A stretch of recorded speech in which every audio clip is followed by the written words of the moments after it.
Andy Johnson, Minnesota State University, talking about reading remediation for special needs learners, special education, etc., etc.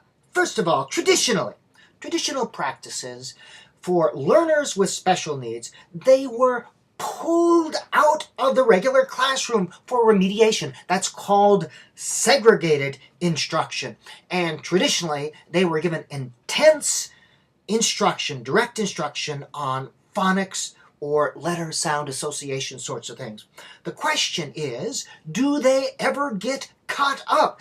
Is pull-out the most effective strategy to use? We tend to use it because it's the only strategy we know. However, think about this. We speed it down, provide them direct instruction in specific little isolated skills in order to catch them up. So we slow it down to speed them up. Does that make any sense at all? Well, it does to an extent, but a lot of times practices in education are based on I think-isms and not a body of research. Much of what occurs in this type of instruction is based on I think-ism, not on what a body of research related to literacy instruction or inclusive strategies tells us what is best or most effective. Now, oftentimes, phonics is the answer. They think, well, these students need just more phonics, more drill and practice in phonics. Well, phonics is important in any literacy program. It is necessary, but it is far from sufficient. It is an incomplete answer to the problem of how do we remediate or get these students to advance or achieve to the greatest extent possible.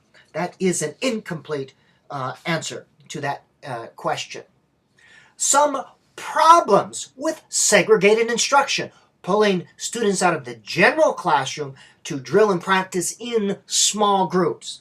Pull-out is an answer, but it should be used as little as possible. There are places for it, but its effectiveness is still in question. Students should be included in the general education classroom to the greatest extent possible. There are times and places for segregated instruction, but it should be minimalized. It should not be the only answer.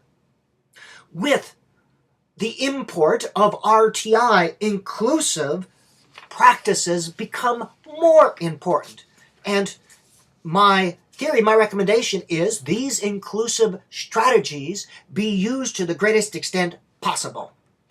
It takes an effective classroom teacher to use these inclusive strategies. You need knowledge and skills related to inclusion and inclusive practices. You cannot do it with an unskilled or unknowledgeable teacher. And it is more complex teaching once you start, but actually it becomes easier and more effective once you understand the philosophy of inclusion and research-based strategies. The whole idea of segregation versus inclusion. In this book, Inclusive Teaching, by Michael Peterson and Michelle Hitti, I don't know if I pronounced that correctly, 2010, they provide quite a thorough review of the literature, including a meta-analysis comparing inclusive segregation, inclusive strategies, inclusive education versus segregated pull-out practices. Inclusive teaching is more effective in most cases or as effective in others than segregated instruction. I would encourage you to read this book. Look at comparisons.